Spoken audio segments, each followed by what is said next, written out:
Howdy everyone, welcome to another episode of Devlogs. As promised, I said I would have an update on the first project I was working on in the last video. I watched over Bjorn's video and was very pleased with it. If you don't know of him and you are a starting sound designer, I highly recommend following this guy and checking out his content. The tutorial is dope. I will not be fully reiterating what he has taught me, rather I want to show the results of what I watched. So, once again, here is my scene, but we have some important additions. These additions are all a product of me watching the video, so if you like what I show, give it a watch. Now, any differences in my configuration in comparison to his are simply name changes, which would be the case for anyone making labels that should be relevant to what's in your Unity scene. I also have my real-time parameter controls tweaked differently in Wwise. As I was adjusting values to what felt appropriate, I learned that some of what I was doing in Wwise will also be taught in the 201 certification. I'll be covering that this summer, so let this be a taste of what we will get into later. On a final note, I implemented locomotion into the game. This is the video I used to create the script for moving around. This will help with letting my friends experience the Wwise engine and not just listen to me ramble about how awesome it is. Anyways, here's an overview of what's been added. There is the script for the component you see in the inspector view called Wwise Occlusion. I noticed in the tutorial for creating this script, Bjorn puts WW at the beginning of his custom Wwise scripts. I liked that, not just for myself, but for the fact that if my colleagues were working on a project with me, they could sift through scripts easier, knowing which ones were Wwise scripts and which were their own. What I'm trying to say is, thanks for the idea. I'm using that.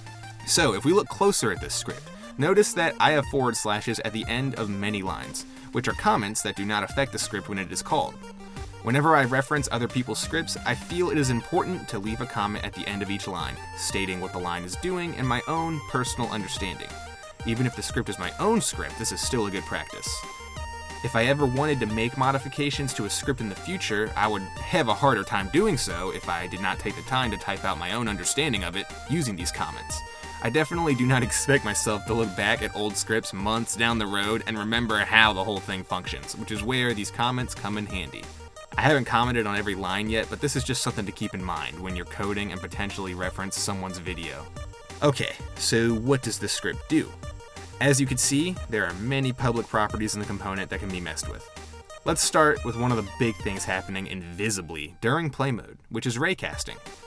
Raycasting is being used to determine when to apply and unapply occlusion to our listener. If you recall me previously talking about this, occlusion is when audio plays from behind an object you are standing in front of, yet you can still hear it. It's just more muffled. And so, to make sure we apply occlusion at the appropriate times, we use raycast that is connected from the audio emitter to the player. You may have guessed it by now, but there is a raycast in the scene view that I have made visible. It is the line you see here between our silver player and the audio emitter, the turquoise box. What this line is checking for is if our player is ever between an object and the emitter's path. For better terms, it is checking for collision. And in order for it to properly detect collision, a collider component has to be applied to the object that touches a raycast. If these are our conditions, let's move on to what happens when they are fulfilled. So here, you can see our player is between the elevator's frame and the emitter. The elevator has a collider component, and so our Wwise Occlusion script is set to recognize that. But what shall it do now that it has noticed this? Well, that's a great question. This is where we implement the Wwise type property we've used time and time again to reference a component in Wwise that can communicate with Unity. In this case, we are referencing two real-time parameter controls that you can see right here in these boxes. Let's look at this in Wwise real quick to see just what is being communicated. So as you saw in Unity, there are two real-time parameter controls being referenced, and each of these are for controlling different dynamics, volume and low pass. To reiterate, a transitional change in volume will be applied to the song posted by the emitter whenever occlusion is detected by our script. You can see here the lines for volume and low pass that apply to our object posting the song. When occlusion is detected, the slew rate will come into effect, applying a decrease in volume and an increase in low pass. How fast it applies or unapplies this effect is determined by the attack and release sliders you see here. The attack slider will determine how fast it applies, whereas the release slider will determine how fast it unapplies. So that's my rundown on how occlusion works and the conditions needed for it to be enabled or disabled during play mode, at least for this scenario. Let's move down the component to our name of listener, which says player. This specifies where our raycast is being drawn between the emitter and listener. Below this property, ignore type occluder, we have set it to ignore collision detection from the player object. This is accounting for when the raycast touches our player and hits its box collider. We don't want occlusion applied simply because the ray touches our player, so we specify that in this box.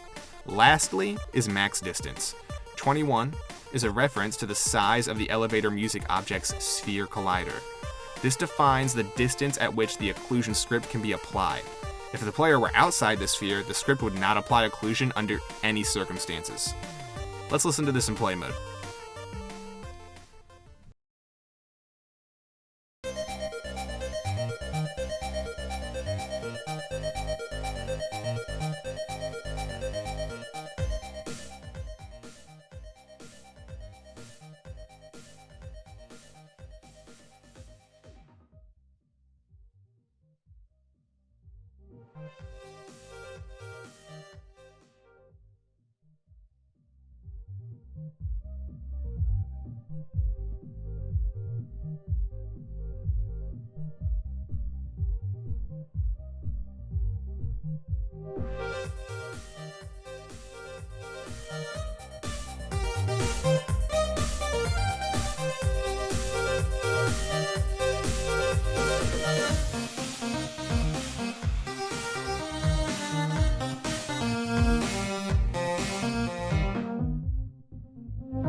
This is what I was looking for that I thought the AK emitter occlusion obstruction component would do in the last video.